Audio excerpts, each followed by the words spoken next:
In this lecture for Chapter 7, I will discuss using the chi-squared distribution to find confidence intervals for variance. In the previous two lectures, I constructed confidence intervals for the mean. Here we're going to construct confidence intervals for the variance. Situations in which variances are important are cases in which things have to fit together, such as if you're manufacturing nuts and bolts or pieces to put a table together. Those have to fit together. You make a bunch of bolts over here and a bunch of the nuts over here, and you've got to be able to put them together. You're not making each one all at the same time, so you need the variances controlled, right? And what we use now instead of the t or the normal distribution is the chi-squared distribution. The reason for using the chi-squared is, first of all, it's always positive, and since we're looking for a value, this is the variance is always positive also. It's chi-squared. Its squared numbers can't be negative. This chi-squared distribution, like the t distribution, varies with the degrees of freedom, and the degrees of freedom again are the sample size n minus 1. Here are some examples of chi-squared distributions. You see they're only plotted for the positive, for x greater than 0, and but you notice they're not symmetric. As n increases, this chi-squared distribution does start to become more symmetric, but it's not symmetric about 0 because you don't need those negative values. But initially, for smaller sample sizes, fewer degrees of freedom, which is equivalently the same thing, you can see it is very non-symmetric.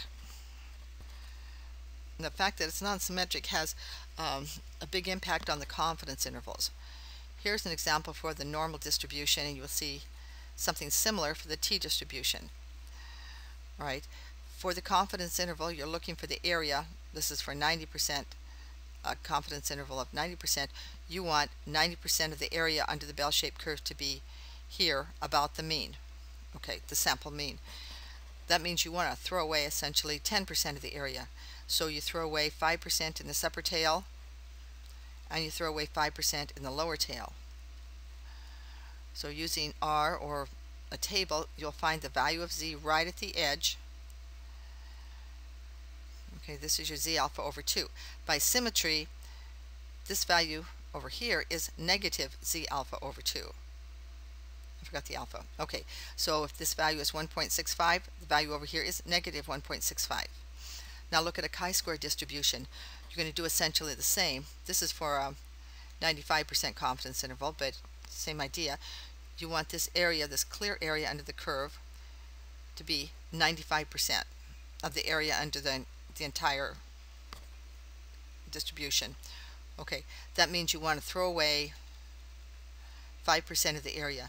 So you look at the upper tail and you throw away half of that in this upper tail, and you throw away half of that in the lower tail. But look at this, there's no symmetry here, so the value that you would find right here, which is called chi-squared right, and here's your chi-squared left, those are not opposites of each other. Chi-squared left is not the negative of chi-squared right. So here's the equation for the confidence interval for variance. Remember, sigma squared is variance. If you want the confidence interval for the standard deviation, you can just take the square root of all three sides here. Okay, so this is what you're looking for, the population variance, and you want to find the confidence interval for it.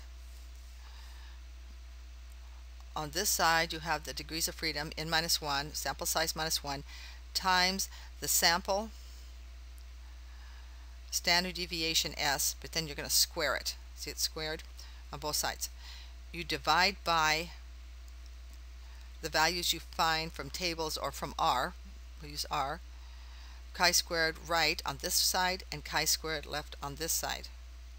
Okay, remember, you have a curve like this. Chi-squared right is a bigger number than chi-squared left, and because it's bigger, this number will be smaller, so that's why it's at the lower end of the confidence interval. So now I'm going to show you how to use R to find these confidence intervals. I didn't have a chapter or a section or two in the R tutorial on using these chi-squared distributions, so I'm going to do it right here. So here I am in R, and we're going to have the same naming convention for the chi-square distribution that we had for the normal distribution and the t-distribution. So recall that for the normal distribution, R called it norm. Easy enough. And it gave prefixes. The d prefix was the density that would give the points along the curve. P norm, that gives the probability, it's the area under the curve. Q norm, for a given area under the curve, that gives you your z value. So this would be your z. Whoops, too close there. Q norm gives the z alpha over 2 values. We had the same thing for the t distribution. It was called t. dt gives the points along the curve. pt gives the area of the probabilities under the curve. And qt gives the values of t at the edge of different areas. So we use that to get t alpha over 2. Right.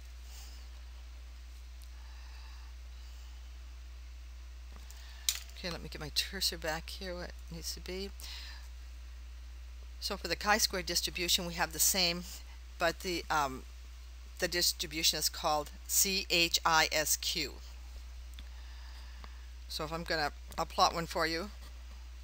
So first I'll set up some x values. I'll use the pretty command and go from 0 to, let's go to 20 and 100 steps. Okay, now I'll set up the y values for the plot, and I'm going to use d and then CHISQ. Okay, that's what's called CHISQ. D because I want the points along the outside of the curve, on the curve itself. Put the x values there, and now I need to give it, like I did for the t, I need to give it degrees of freedom. So let's give it 5. Okay, and I'm going to plot this with an O. And here is that chi-square distribution for a degrees of freedom equal to 5.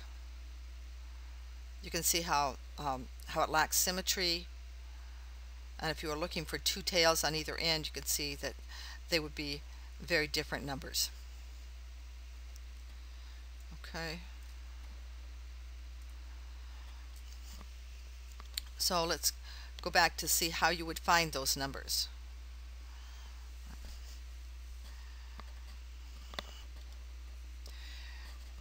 In the written notes or in any explanation for finding chi-squared left and chi-squared right, there is a whole procedure involving finding alpha, dividing by 2, that gives you the right, then you take 1 minus alpha over 2 minus the alpha, and then you get the chi-squared on the left. In R, all you have to use is upper and lower tail, and it works out fine. You don't have to do all that. So I'll set a confidence level. I'm writing everything out here just so you can see what happens. Let's say a confidence level of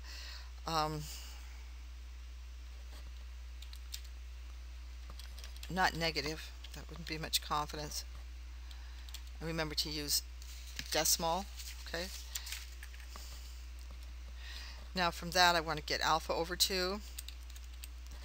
I'll just say a over 2, that gets too long to write, alpha over 2, and that will be 1 minus the confidence level divided by 2. I'll check it. Should be 0.25. Okay, fine. Now, if I want chi-square on the right,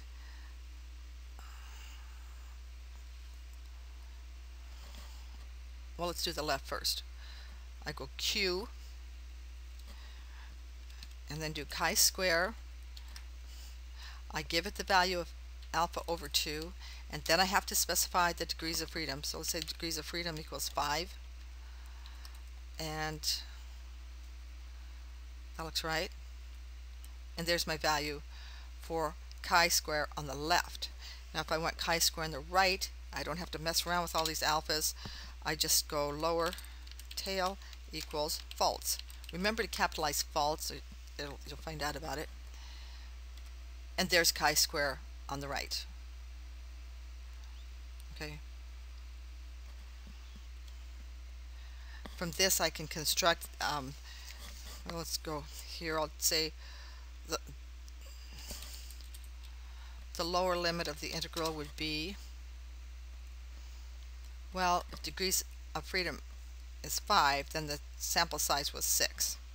So I could write 6 minus 1 and get 5, or I could just write 5 times, let's say the standard deviation was 3, so I would have 9, and I would divide by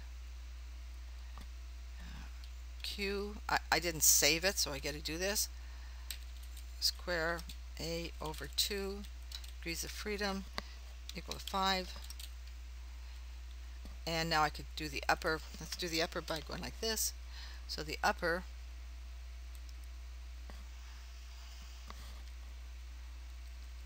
I have to go get chi-square left, so I'll just go lower tail equals false. If I'd saved these, I wouldn't have to do this, but oh well.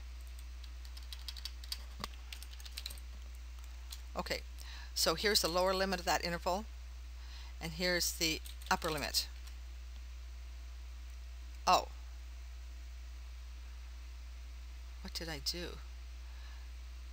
Well, I surely did that wrong. You know, I could correct that and make it a robot lecture, but I'm not going to.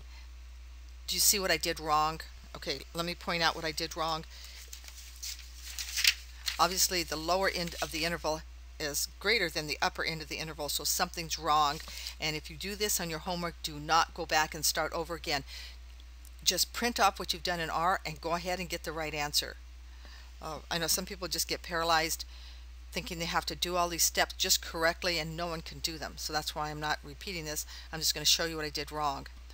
Okay, when I put lower tail equals false, then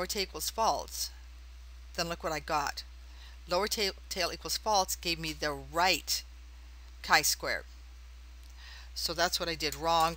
What was lower and upper, I just reversed them. All right. If you want to do it right for homework, you'll probably do something like this. So for the upper one, you divide by the chi-square on the left. So now upper is correct. And this is my previous upper. So here, now it's a lower. Well, let's spell it right. Okay, fine. So here's the lower, and here's the upper. All right, good enough. All right, this is the confidence interval for the variance, for the population variance. But what is it for, what do you want, if you wanted standard deviation, what would you do? You just have to take the square root of those values. Okay, and it's SQRT and SQRT of upper. I'll give you that. You can put the results together in a nicer way. I'm just showing you how to do it. What happens if you go like this? It doesn't like it. It doesn't like it because it doesn't know square root. It doesn't like it because it is so case sensitive. All right, that's it for confidence intervals. If you have questions, you can contact me.